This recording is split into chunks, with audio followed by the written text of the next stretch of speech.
علاقے کی صفائی کے لیے میونسپل کارپوریشن کے عہدیدار کے نام درخواست بخدمت جناب چیئرمین میونسپل کارپوریشن راولپنڈی۔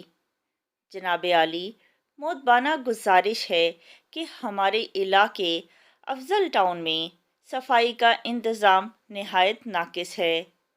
جگہ جگہ کوڑے کے ڈھیر پڑے ہیں اور بارش ہونے کی وجہ سے نالیوں کا پانی گلیوں میں آ چکا ہے۔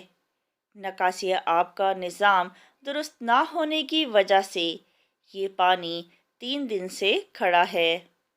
یہ آلودہ پانی اہل علاقے کی صحت اور جان کے لیے ایک بہت بڑا خطرہ ہے۔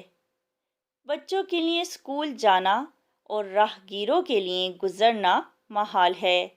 اس کے علاوہ یہاں صفائی کے لیے کوئی خاک روب متعین نہیں کیا گیا۔ کوڑا اٹھانے والی گاڑیاں باقاعدگی سے کوڑا لے کر نہیں جاتیں۔ اگر یہی حال رہا تو بہت سی بیماریاں پھیلنے کا خدشہ ہے۔ برائے مہربانی ہمارے علاقے میں صفائی کا باقاعدہ انتظام کروایا جائے۔ عین نوازش ہوگی۔ العارض درخواست گزار، اپنا نام لکھنا ہے اور تاریخ۔